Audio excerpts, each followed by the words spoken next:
কোন যাচ্ছি? ভোট দিতে যাচ্ছি। তা ভোট দিতে যাচ্ছ তা আমি যাব না ভোট দিতে। তা চলো তুমি ভোট দিতে যাবা, চলো। তা তো নয় হলো কষি কি তা কিসে ভোট দিতে মানে ক? কিসি ভোট দিবা? তুমি এতদিন ধরে কত দাঁড়িয়ে পাল্লায় ভোট দিবা, তুমি দাঁড়িয়ে পাল্লায় ভোট দিবা তা কি? তাই এই দাড়ি ফালা ভোট নিয়ে তোমার সাথে আমার কত কিছু হয়ে গেল বুঝছো। তা কষি কি কে আপন কে পর স্বামী আছে বড় বল। তা তোমার কাছে না শুনে কি আমি ভোট দিতে পারি কও তুমি? কও আমি কিসে ভোট দেবো কও? তুমি তো আমার মাথার সাথ, তোমার কাছে না শুনে তো আমি ক্ষতি পারতেছি না কিসে তুমি ভোট কিসি দেবো। ভোট দিবা? তোমার ভোট তুমি দিবা, যাকে খুশি তাকে দিবা। এই জীবনে তুমি একটা বড় সুযোগ পাইছাও ভোট দিয়া, সরকারে ভোট দিয়া বড় সুযোগ পাইছাও।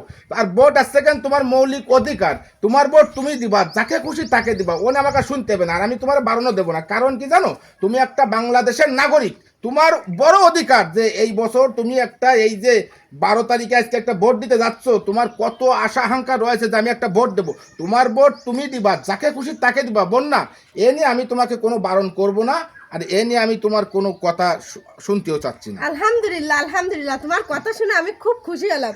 এটাই আমি শুনতে যাচ্ছিলাম যে তোমার ভোট তুমি দিবা, যাকে খুশি তাকে হ্যাঁ, দিবা। তোমার ভোট তুমি দিবা, যাকে খুশি তাকে দিবা, বুঝছো? ঠিক আছে চলো চলো চলো।